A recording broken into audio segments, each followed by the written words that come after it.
ফারাক্কা বাঁধের 109টি গেট খুলে দিল ভারত। একদিনেই ঢুকবে 11 লাখ কিউসেক পানি, আশঙ্কায় উত্তরাঞ্চলবাসী। ফেনী, কুমিল্লা সহ বিভিন্ন এলাকায় বন্যা পরিস্থিতির উন্নতি। নোয়াখালী, লক্ষ্মীপুরের নিম্নাঞ্চল প্লাবিত, প্রাণহানি বেড়ে 23। আওয়ামী লীগ সরকারের 8 মন্ত্রী সহ 14 এমপি লেনদেনের তথ্য চেয়ে দুদকের চিঠি, রাজস্ব বোর্ড থেকে আয়কর নথি তলব। এবং সচিবালয়ে নাশকতার অভিযোগে শতাধিক আনসারের নাম উল্লেখ সহ 4000 জনের বিরুদ্ধে মামলা, কারাগারে 375 জন।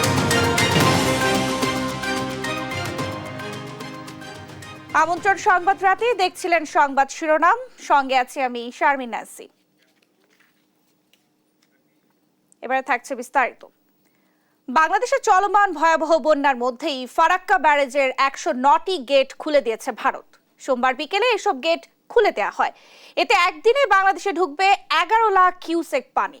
বাঁধ খুলে দেওয়ায় বন্যার আশঙ্কা তৈরি হয়েছে পশ্চিমবঙ্গের মুর্শিদাবাদ সহ বাংলাদেশও। ভারতের বিহার ও ঝাড়খণ্ডে বন্যার জেরে এই সিদ্ধান্ত জানিয়ে বন্যা পরিস্থিতি ও পাহাড়ি ঢলের বিষয়ে আগে থেকে বাংলাদেশকে তথ্য দিয়েছে বলে দাবি করেছে ভারত। সোমবার ব্যারেজ কর্তৃপক্ষ জানান, প্রতিবেশী 2 রাজ্যে বন্যার জেরে পানির চাপ বেড়েছে। তবে স্বস্তির বিষয়, এখনো নেপাল থেকে পাহাড়ি ঢল নামেনি। ফারাক্কা ব্যারেজ এলাকায় পানি বিপদসীমার 77.34 মিটার উপর দিয়ে বইতে থাকায় বাধ্য হয়ে গেট খুলে দেওয়া হয়। সেক্ষেত্রে ফিডার ক্যানেলেও পানির পরিমাণ বাড়ানো হয়েছে। ফারাক্কা ব্যারেজ কর্তৃপক্ষ বলছে, পানির চাপ বাড়ায় ব্যারেজের নিরাপত্তার স্বার্থে ফিডার ক্যানেলে 40,000 কিউসেক ও ডাউন স্ট্রিমে 11 লাখ কিউসেক পানি ছাড়া হয়েছে। অফিসিয়াল চ্যানেলে কোনো তথ্য নাই, তবে আমরা উজানের পানির লেভেলের তথ্য পাই। যে পানির লেভেলটাই মূলত আসলে বন্যার ইন্ডিকেটর আর কি। পানির লেভেল বাড়লেই তো বন্যা হয়। তো দেখা যাচ্ছে যে ওই উজানের পানির লেভেল বর্তমানে স্থির অবস্থায় আছে আর কি। তো সেই হিসাবে আমরা এই মুহূর্তে আমাদের এখানেও পানির লেভেল স্থির অবস্থায় আছে। তাই অন্তত আমরা আগামী কয়েকদিনে গঙ্গা নদীতে তেমন বন্যা ঝুঁকি দেখতে পাচ্ছি না। এবং আমরা পানির লেভেলের থেকে দেখতে পাচ্ছি যে এটা বর্তমানে এ বিষয়ে আরে জানাতে এই মুহূর্তে চাঁপাইনবাবগঞ্জ থেকে সরাসরি যুক্ত হচ্ছেন সহকর্মী তারেক রহমান। তারেক, কোন কোন জেলায় বন্যার আশঙ্কা দেখা দিয়েছে, আপনার কাছে কি তথ্য রয়েছে আমাদেরকে জানাবেন।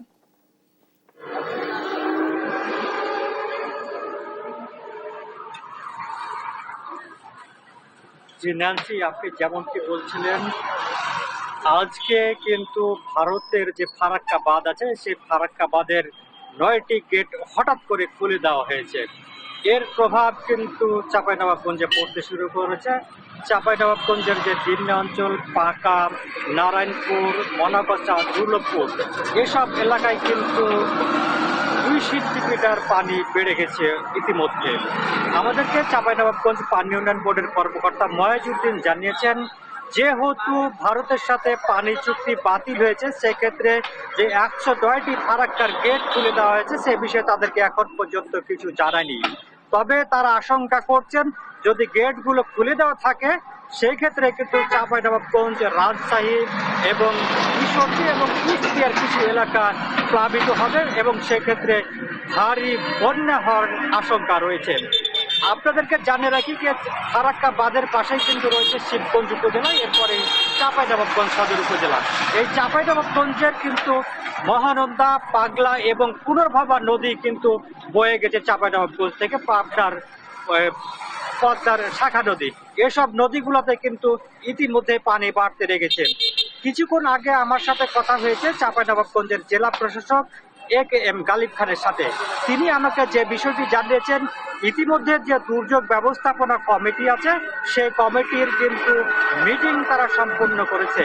মিটিংয়ে কিন্তু যদি দুর্যোগ আছে সেক্ষেত্রে কিভাবে মোকাবেলা করা যাবে তারা সব ধরনের প্রস্তুতি নিয়ে রেখেছেন।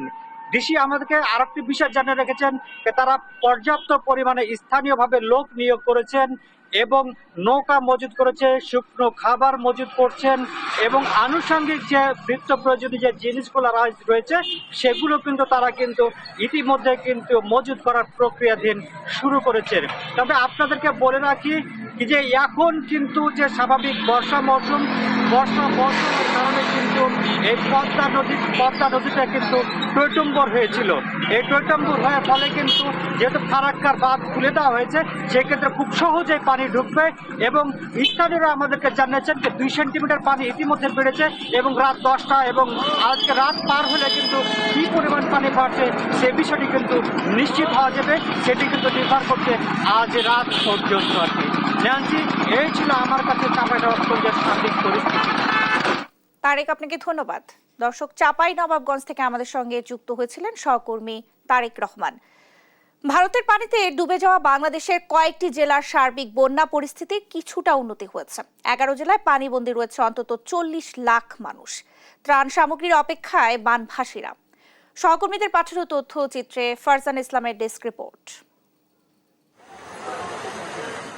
ফেনীর ফুলগাজী, পরশুরাম ও ফেনী সদরের বন্যা পরিস্থিতির কিছুটা উন্নতি হলেও এখনো পানিবন্দী ছাগলনাইয়া, সোনাগাজী ও দাগনভূঞা উপজেলাবাসী। বন্যা কবলিত হয়েছে জেলার 8 লাখ মানুষ। বিভিন্ন আশ্রয় কেন্দ্রে রয়েছে 1,50,000 মানুষ।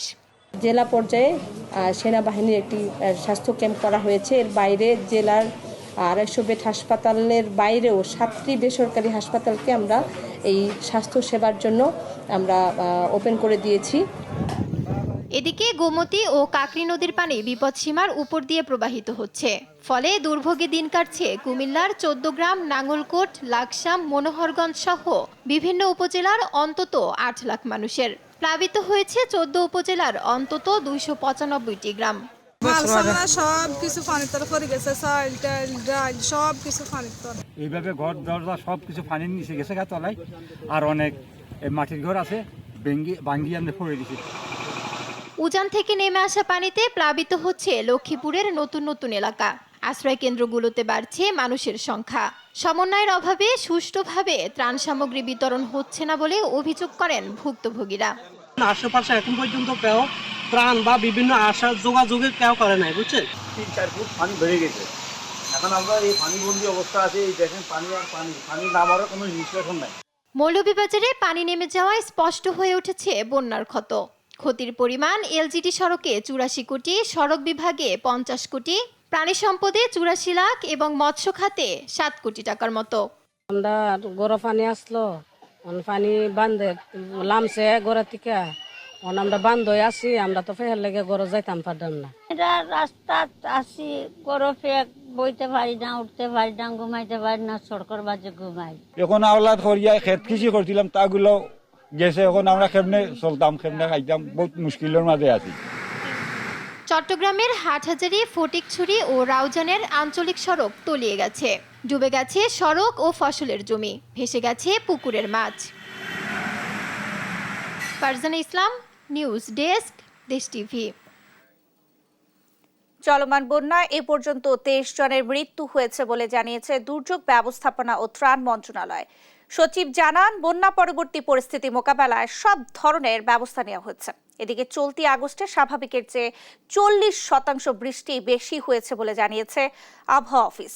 আর বন্যা পূর্বাভাস ও সতর্কীকরণ কেন্দ্র জানিয়েছে 24 ঘন্টার মধ্যে ফেনী সহ অন্যান্য জেলায় বন্যা পরিস্থিতির আরও উন্নতি হবে। এ বিষয়ে আরও জানাচ্ছেন নূপুর মাহমুদ। দেশের দক্ষিণ পশ্চিমাঞ্চলে সোমবার ভারী বৃষ্টির আশঙ্কা রয়েছে, জানায় আবহাওয়া অফিস। মঙ্গলবার থেকে কমে আসবে বৃষ্টিপাতের পরিমাণ। বঙ্গোপসাগরে যে লঘুচাপের সৃষ্টি হয়েছিল তা সরাসরি বাংলাদেশের উপর ছিল, তবে উত্তর বঙ্গোপসাগরে যে লঘুচাপের সৃষ্টি হয়েছে তা সরাসরি দেশের উপর নেই বলে জানান এই আবহাওয়াবিদ। বঙ্গোপসাগরে একটা লঘুচাপ তৈরি হয়েছিল, গত 16 তারিখে একটা লঘুচাপ তৈরি হয়েছিল। তো লঘুচাপটা যখন বঙ্গোপসাগরে নর্মালি দেখা যায় লঘুচাপটা দেশের এটা বাংলাদেশের দক্ষিণ পশ্চিম বাংলাদেশ বা ওয়েস্ট বেঙ্গল, কখনো উড়িষ্যা এই অঞ্চল দিয়ে উঠে যায়। তো এবারে যে লঘুচাপটা আমরা দেখলাম এটা বাংলাদেশের সরাসরি কিন্তু বাংলাদেশের উপর উঠছে এবং এটা কিছু সময় এটা বাংলাদেশের উপর অবস্থান করছিল। এদিন কারণ বাজারে বন্যা পূর্বাভাস ও সতর্কীকরণ কেন্দ্রে সংবাদ সম্মেলনে জানানো হয়, যদি ভারী বৃষ্টিপাত না হয় তবে 48 থেকে 72 ঘন্টার মধ্যে বাংলাদেশ বন্যামুক্ত হবে। ফারাক্কা কিন্তু আসলে একটা, আমরা যেটাকে বলি পানি আটকায় রাখে না, পানি ডাইভার্ট করে, একটু বলি ডাইভার্সন স্ট্রাকচার। অর্থাৎ শুষ্ক মৌসুমে পানি আটকায়, তারা পানিটা ডাইভার্ট করে নিয়ে যায়।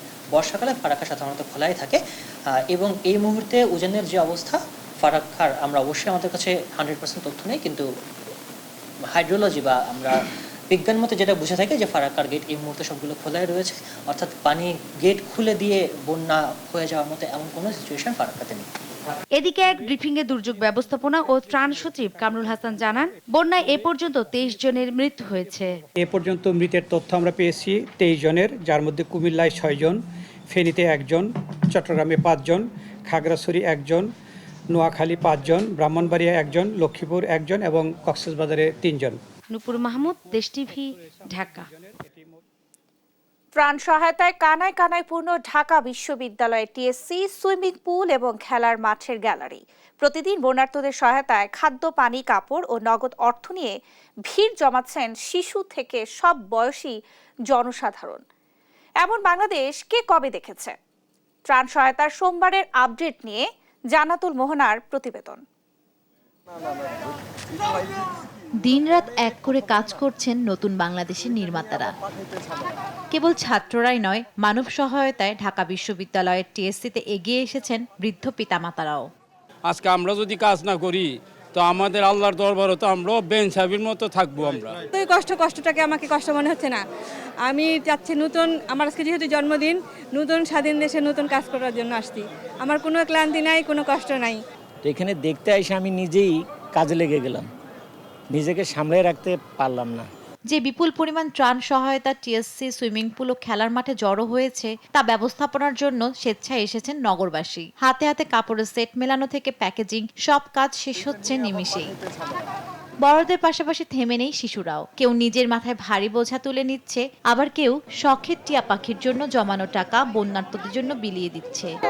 টিয়া পাখি কেনার জন্য আমি টাকা জমিয়েছিলাম, সেই টাকা আমি বন্যার জন্য দিয়ে দিয়েছি। কারণ বন্যার পানি যাতে কমে আর যাতে সুস্থ থাকে মানুষজন। দেশের মানুষকে সাহায্য করে আমার ভালো লাগতেছে। কাজ করতে আইছি, মানুষের সহযোগিতা করতে আইছি। সবাই যেহেতু এখানে মিলেমিশে করতেছে, এজন্য আমিও চাচ্ছি আমার বাচ্চাও আসলো। দেশের এই চরম সংকটে নিঃস্বার্থভাবে এগিয়ে আসা মানুষের আবারও প্রমাণ করেছে জাতি হিসেবে এদেশের একতা কতটা মজবুত। জান্নাতুল মোহনা, দেশ টিভি, ঢাকা। ক্ষমতাচ্যুত আওয়ামী লীগ সরকারের 8 মন্ত্রী সহ সাবেক 14 এমপির ব্যাংক হিসাব এবং লেনদেনের তথ্য চেয়ে বাংলাদেশ ফিনান্সিয়াল ইন্টেলিজেন্স ইউনিট BFIU-কে চিঠি দিয়েছে দুর্নীতি দমন কমিশন। একই সাথে জাতীয় রাজস্ব বোর্ড থেকে আয়কর নথি তলব করেছে দুদক। এর মধ্যে সাবেক সমাজ কল্যাণ মন্ত্রী ডাক্তার দীপু মনি একটি হত্যা মামলায় গ্রেফতার হয়েছেন আগেই। 14 এমপির মানি লন্ডারিং এর সংক্রান্ত বিষয় ও মোট সম্পদের তদন্তে এই উদ্যোগ নিয়েছে দুর্নীতি দমন কমিশন। ফখরুল ইসলামের রিপোর্টে বিস্তারিত। গত 5 আগস্ট ক্ষমতাচ্যুত আওয়ামী লীগ সরকারের সাবেক 8 মন্ত্রীর সম্পদের হিসাব, আয়কর নথি চেয়ে জাতীয় রাজস্ব বোর্ডকে চিঠি দিয়েছে দুর্নীতি দমন কমিশন। এছাড়া 8 মন্ত্রীর বিদেশে টাকা পাচার সংক্রান্ত তথ্য জানতে চেয়ে বাংলাদেশ ফিনান্সিয়াল ইন্টেলিজেন্স ইউনিটকে চিঠি দেয় দুদক। সাবেক সমাজ কল্যাণ মন্ত্রী ডাক্তার দীপু মনি, সাবেক স্বাস্থ্যমন্ত্রী জাহিদ মালেক, সাবেক শিক্ষামন্ত্রী মহিবুল হাসান চৌধুরী নওফেল সহ 8 জনের বিরুদ্ধে তদন্তে এমন উদ্যোগ নেয় দুর্নীতি দমন কমিশন। ক্ষমতাচ্যুত আওয়ামী লীগ সরকারের আরও 6 সাবেক সংসদ সদস্যের বিরুদ্ধেও দুর্নীতি তদন্তে BFIU-কে চিঠি দেয় দুর্নীতি দমন কমিশন। একই সাথে সাবেক এমপি নুরি আলম চৌধুরী, সাবেক এমপি মামুনুর রশিদ কিরণ সহ 6 জনের সম্পদ অনুসন্ধানে জাতীয় রাজস্ব বোর্ডকেও চিঠি দেওয়া হয়। এর আগে ক্ষমতাচ্যুত আওয়ামী লীগ সরকারের সাবেক কয়েকজন সংসদ সদস্যের দুর্নীতি অনুসন্ধানে মাঠে নামে দুর্নীতি দমন কমিশন। ফখরুল ইসলাম, দেশ টিভি, ঢাকা। বেআইনি সমাবেশ ও পুলিশের কাজে বাধা দেওয়ার অভিযোগে রাজধানীর 4 থানায় করা মামলায় 375 জন আনসারকে কারাগারে পাঠানো হয়েছে। শুনানি শেষে এই আদেশ দেন ঢাকা মহানগর হাকিম আদালত। চাকরি স্থায়ী করার দাবিতে রোববার সকাল থেকে আন্দোলনের নামে আনসার সদস্যরা সচিবালয় ঘেরাও করে 7 উপদেষ্টা, ছাত্র আন্দোলনের 2 সমন্বয়ক সহ কর্মকর্তা কর্মচারীদের অবরুদ্ধ করে তারা। সমন্বয়কদের উদ্ধারে গেলে শিক্ষার্থীদের সঙ্গে আনসারদের সংঘর্ষ হয়। এতে সমন্বয়ক হাসনাত আব্দুল্লাহ সহ অন্তত 35 শিক্ষার্থী আহত হয়। এই ঘটনায় রাজধানীর শাহবাগ, রমনা, পল্টন ও বিমানবন্দর থানায় আনসার সদস্যদের বিরুদ্ধে 4টি মামলা করে পুলিশ। এইসব মামলায় শতাধিক নাম উল্লেখ করে অজ্ঞাত 4000-এর বেশি আনসার সদস্যকে আসামি করা হয়েছে। আসামিদের মধ্যে ৩৭৫ জন আনসার সদস্যকে ঢাকা চিফ মেট্রোপলিটন ম্যাজিস্ট্রেট আদালতে তোলা হয়। শুনানি শেষে তাদের কারাগারে পাঠানোর আদেশ দেন বিচারক। ভাঙচুর এবং আইন শৃঙ্খলা রক্ষাকারী বাহিনীর কাজে বাধা, গাড়ি ভাঙচুর এবং গুরুতর জখম ইত্যাদির কারণে পল্টন, রমনা, শাহবাগ এবং বিমানবন্দর এই 4টি থানায় 426 জন আনসারের বিরুদ্ধে মামলা দায়ের করা হয়েছে। 375 জনকে আদালতে উপস্থাপিত করা হয়। আসামিরা ন্যায় বিচার পাননি বলে অভিযোগ করেন তাদের আইনজীবীরা। বিজ্ঞ আদালত আমাদের সাবমিশন অত্যন্ত মনোযোগ ও ধৈর্য সহকারে শুনেছেন, কিন্তু তারপরও আমরা জামিন চেয়েছি, কোনো আসামিকে জামিন দেয় নাই। জামিন নামঞ্জুর করে সিডব্লিউ মলে তাদেরকে সকলকে জেল হাজতে প্রেরণ করা হয়েছে। রোববার আনুমানিক 10,000 আনসার সদস্য সচিবালয় ঘেরাও কর্মসূচিতে অংশ নেয়। মোহাম্মদ সাকিব, দেশ টিভি, ঢাকা। আনসার সদস্যদের আঘাতে গুরুতর আহত বৈষম্য বিরোধী ছাত্র আন্দোলনের অন্যতম সমন্বয়ক হাসনাত আব্দুল্লাহকে ঢাকা মেডিকেল থেকে সিএমএইচে নেওয়া হয়েছে। উন্নত চিকিৎসার জন্য এই সিদ্ধান্ত নেওয়া হয়েছে। এর আগে রোববার সচিবালয়ের সামনে অবস্থান নিয়ে বিক্ষোভ করতে থাকে আনসার সদস্যরা। অবরুদ্ধ করে রাখা হয় সচিবালয়ের কর্মকর্তাদের। অবরুদ্ধ ছিলেন হাসনাত আব্দুল্লাহ ও সার্জিস আলমও। এক পর্যায়ে তাদের উদ্ধারে ঢাকা বিশ্ববিদ্যালয় থেকে এক ঝাঁক শিক্ষার্থীরা রওনা হয় সচিবালয়ের দিকে। পরে ধাওয়া পাল্টা ধাওয়া শুরু হয় শিক্ষার্থী ও আনসারদের মধ্যে। পরিস্থিতি নিয়ন্ত্রণের চেষ্টা করে সেনাবাহিনী। পরে ছত্রভঙ্গ হয়ে যায় আনসাররা। এতে আহত হন বেশ কয়েকজন শিক্ষার্থী। গুরুতর আহত অবস্থায় হাসনাত আব্দুল্লাহকে ভর্তি করা হয় ঢাকা মেডিকেল কলেজ হাসপাতালে।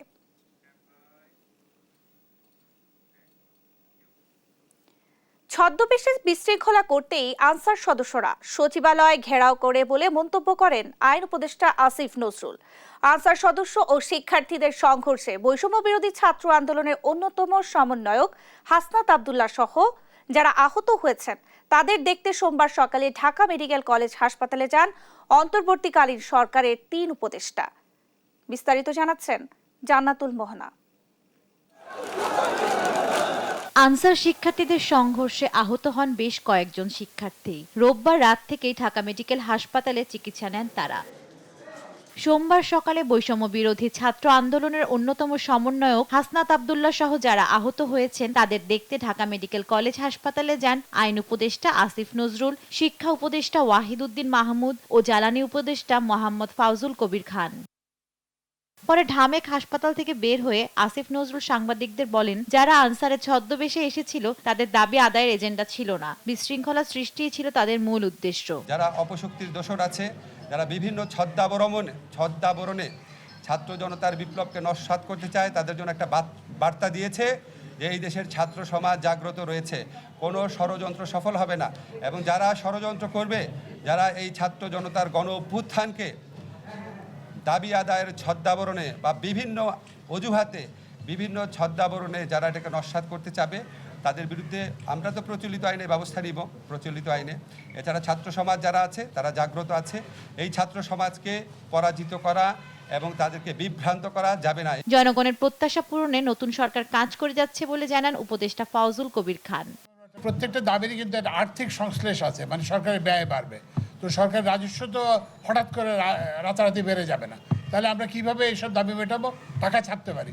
টাকা ছাপলে কি হবে? মূল্যস্ফীতি হবে। ছাত্রদের দেখতে হাসপাতালে যান শিল্প উপদেষ্টা আদুলুর রহমান খান। জান্নাতুল মোহনা, দেশ টিভি, ঢাকা। ক্ষমতা ছাড়ার শেষ মুহূর্তে অস্থির হয়ে উঠেছিলেন সাবেক প্রধানমন্ত্রী শেখ হাসিনা। ডক্টর গহর রিজভী সহ একে একে নিজের আস্থাভাজনদের উপর হারিয়ে ফেলেছিলেন ভরসা।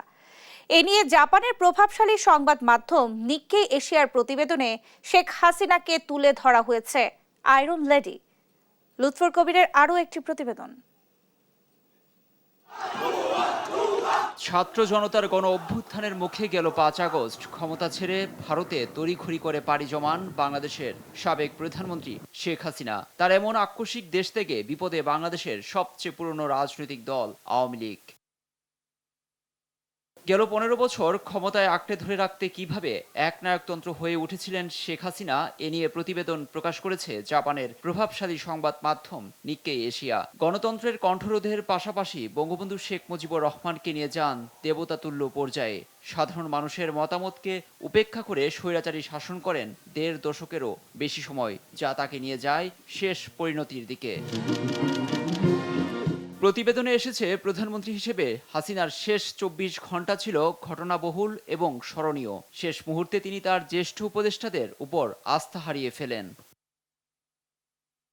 শেখ হাসিনা কেন কিভাবে স্বৈরাচার ও বেপরোয়া হয়ে উঠেছিলেন এ নিয়ে Japan external trade organization institute of developing ইকোনমিক্সের নির্বাহী সহসভাপতি মায়োমি মুরাইমার মতে 1996 সালে ক্ষমতা লাভের পর স্বৈরাচার রাজনীতিবিদ মনে হয়নি শেখ হাসিনাকে, কিন্তু পরবর্তীতে 2009 সালে যখন আবারও ক্ষমতায় বসেন তখনই বঙ্গবন্ধু কন্যার মধ্যে স্বৈরাচারী মনোভাব ফুটে ওঠে। ভারতীয় সংবাদ মাধ্যম দ্য হিন্দুর বরাতে নিক্কেই এশিয়াতে আরও এসেছে, ক্ষমতার শেষ মুহূর্তে শেখ হাসিনা তার উপদেষ্টাদের থেকে ধীরে ধীরে বিচ্ছিন্ন হয়ে পড়েন। শেষ পর্যন্ত তার বোন শেখ রেহানাই পাশে থাকেন এবং তাকেই বিশ্বাস করতেন। সবার সঙ্গে দূরত্বে সাবেক প্রধানমন্ত্রীকে এক ঘরে ঠেলে দেয় বলে তুলে ধরে জাপানের এই সংবাদ মাধ্যমটি।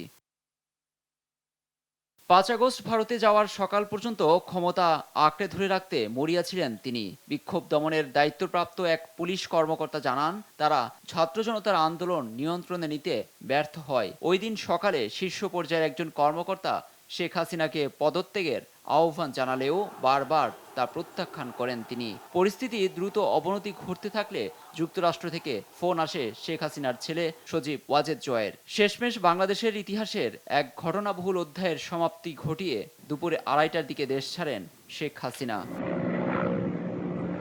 লুৎফর কবির, নিউজ ডেস্ক, দেশ টিভি। সাফ অনূর্ধ্ব 20 ফুটবল চ্যাম্পিয়নশিপের ফাইনালে পা রেখেছে বাংলাদেশ। গোলরক্ষক আসিফের দৃঢ়তায় আসরের দ্বিতীয় সেমি-ফাইনালে ভারতকে টাই ব্রেকারে 4-3 গোলে হারিয়েছে লাল সবুজের প্রতিনিধিরা। নেপালের আনফা কমপ্লেক্সে নির্ধারিত সময়ে খেলা 1-1 গোলে ড্র ছিল। শিরোপা নির্ধারণী ম্যাচে স্বাগতিক নেপালের বিপক্ষেই বুধবার মাঠে নামবে মারুফুল হকের শিষ্যরা। তৌসিফুল হাসানের ম্যাচ রিপোর্টে বিস্তারিত। নেপালের আনফা কমপ্লেক্সে ফাইনালে ওঠার লড়াইতে মুখোমুখি দুই প্রতিবেশী দেশ ভারত ও বাংলাদেশ। প্রতিবেশী হলেও সাম্প্রতিক পরিসংখ্যানে দু দলের মাঝের লড়াইটা নিজেদের আধিপত্য বিস্তারের। সেখানে শুরুর আলো কেড়ে নিয়েছিল ভারত, ম্যাচের শুরু থেকেই আধিপত্য বিস্তার করে। তবে মারুফুল হকের শিষ্যরাও পাল্টা আক্রমণে নিয়েছে খেলার নিয়ন্ত্রণ। ম্যাচের 36 মিনিটে ভারতের ডিফেন্ডারকে বোকা বানিয়ে ডি বক্সে ঢুকে পড়েন বাংলাদেশের জার্সি নাম্বার 7 রাহুল। ফার পোস্টে দারুণ শট ভারতের কিপারের হাত ছুঁয়ে চলে যায় আসাদুল মোল্লার পায়ে। দলকে লিড এনে দিতে কোনো ভুল করেননি রাইট উইঙ্গার আসাদুল। প্রথমার্ধে সেই 1 গোলের লিড নিয়ে বিরতিতে যায় বাংলাদেশ। সেকেন্ড হাফের শুরু থেকেই আবারও চালকের আসনে ভারত। দারুণ পাসিং প্রেসিংয়ে ম্যাচের মোমেন্টাম নেয় নিজেদের করে। 65 মিনিটে প্রতিপক্ষের ফরওয়ার্ডকে প্রতিহত করতে গিয়ে মাথায় আঘাত পেয়ে মাঠ ছাড়েন বাংলাদেশের অধিনায়ক কিপার মেহেদী হাসান শ্রাবণ। বদলি গোলরক্ষক হিসেবে মাঠে নামেন মোহাম্মদ আসিফ। লাগাতার আক্রমণের জটলায় 75 মিনিটে ভারতকে সমতায় ফেরান অধিনায়ক রিকি হোবাম। একের পর এক ভুল সিদ্ধান্তের মহড়া বাংলাদেশের আসাদুল রাহুলদের। ইনজুরি সময়ে রেফারির সাথে তর্কে জড়িয়ে লাল কার্ড দেখেন বাংলার ডিফেন্ডার কামাকাই মার্মা। নির্ধারিত সময় শেষে খেলা গড়ায় পেনাল্টি শুটআউটে। টাই ব্রেকারের শুরুতেই আলো ছড়ান আসিফ। থাংলাংসুনের শট ডান দিকে ঝাঁপিয়ে পড়ে আটকে দেন। এরপর একে একে 4 শটে বাংলাদেশের পিয়াস আহমেদ নোভা, মইনুল ইসলাম মঈন, শাকিল আহাদ তপু ও আশরাফুল হক আসিফ লক্ষ্য ভেদ করেন।